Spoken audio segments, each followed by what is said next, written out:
Dan Jones, 2 minutes, please. 2 minutes to respond to Bob's questions about earmarks. Okay, thank you.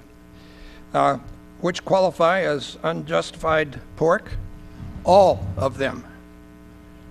Our Constitution is quite specific in the powers granted to the federal government.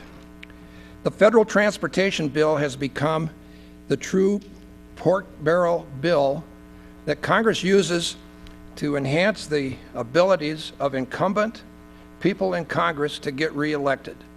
They can always put something in this bill so that they can come back to the state and brag about all the money that they've brought to the state, all of which most likely is unconstitutional.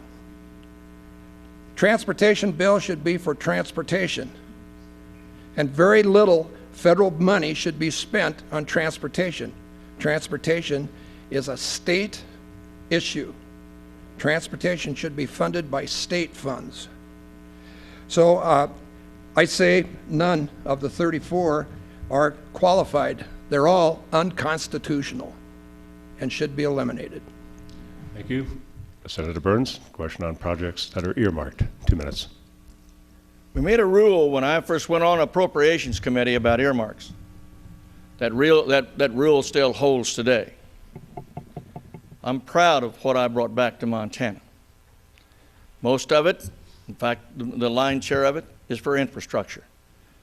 You build the infrastructure like government's supposed to do, and that money's going to be spent somewhere in the United States of America. I want Montana to get her share.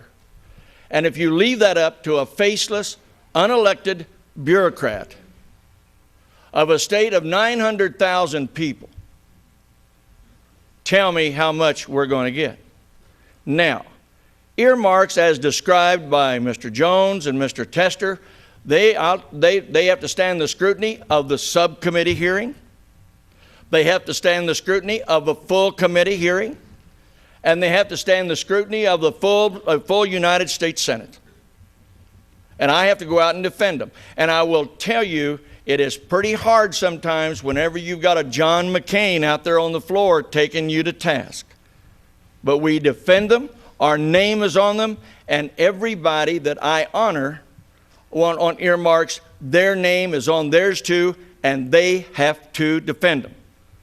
And that's the way the process works. If they can't stand the scrutiny, if both subcommittee and committee and the floor, they will not make it. Thank you. Our second round of questions. Lead off will be Andrea Jones, and a question for Stan Jones. Good evening, gentlemen. My question is, although gas prices have recently declined from all-time highs, alternative energy is still a really hot topic right now. What do you think are the most realistic, reasonable alternative energy plans for Montana and the country as a whole? The cheapest electrical power is nuclear energy. Nuclear energy would cost about 5 cents per kilowatt hour.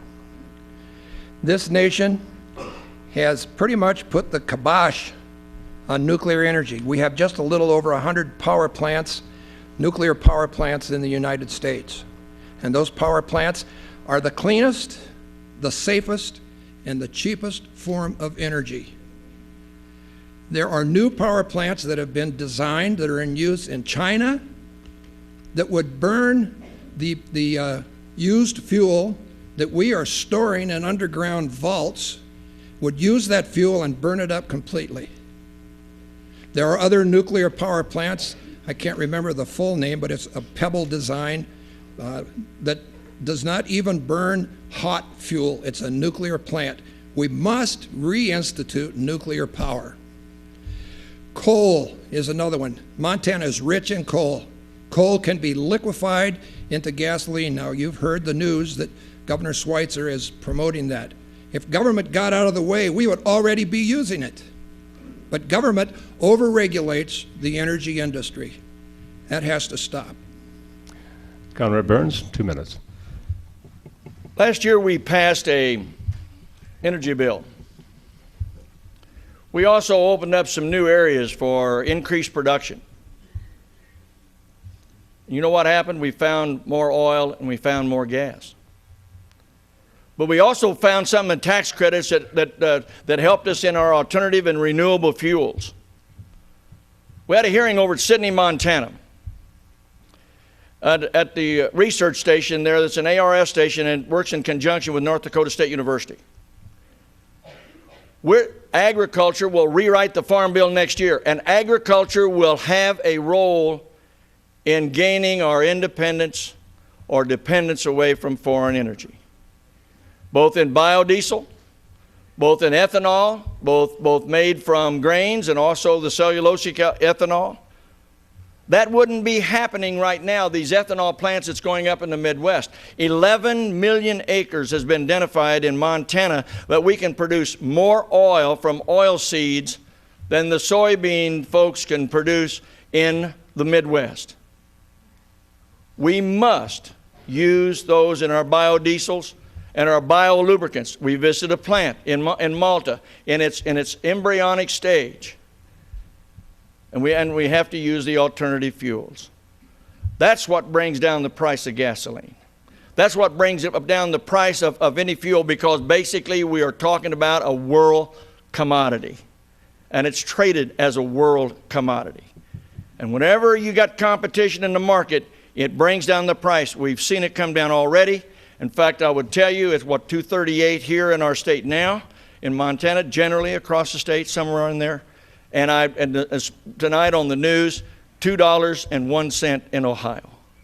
So it's coming the right direction, but it's coming because of policies that will inject renewables and alternative fuels into the market. Thank you. Jon Tester, 2 minutes on alternative sources. Americans' energy independence is critically important, so we have a tremendous opportunity in the state of Montana to help America become energy independent. I will tell you, if I was not running for U.S. Senate right now on my farm, I would have had safflower planted this spring and we'd be crushing it. I've run the numbers, it works. And it provides a renewable energy source that makes sense for me and makes sense for Montanans and makes sense for this country.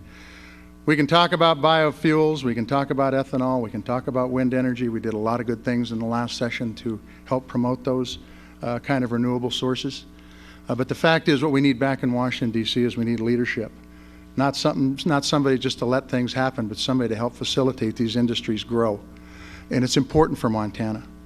These renewable industries will create jobs in areas of the state that most need employment and put more energy on the marketplace for the people and the citizenry of this state, so they can have more energy available to them. And finally, from an energy standpoint and a homeland security standpoint, it helps balance our trade deficit and keep the money here where we can do more with it here instead of shipping it across over into the Middle East. But it's interesting to know that we've got a energy policy right now that was pretty much written by multinational oil companies. And it's also interesting to note that Senator Burns has taken more money from oil companies than anybody else except for those senators that are in Texas. You need somebody who's going to represent Montana values back in Washington, D.C. Somebody who's going to look out for you. Somebody who is truly concerned about the small businesses, the family farms and ranches, and the working families in this state, so that they can survive and thrive and enjoy the kind of quality of life that we all hope to enjoy and have our kids enjoy in this great state. Thank you. Rebuttal. Senator Burns, 90 seconds. Thank you very much, Gene, and I appreciate that. The incentives for alternative fuels, both the renewables and the alternatives, are just like any other incentive that we would give anything when we want to increase production. We give them the incentive to do so. And that's exactly what is happening, and we're seeing it in the marketplace today because of the competition in the market and on the commodities. The incentives, we would not have the big windmills south of Judith Gap, Montana, had it not been for that energy bill last year, and we worked on that. That's what happens when you give people incentives to expand and grow and bring it to the marketplace. We're seeing it happen right before our eyes. It is the marketplace that will force us into conservation, into renewables, and also into alternatives. Okay, our third round of questioning will be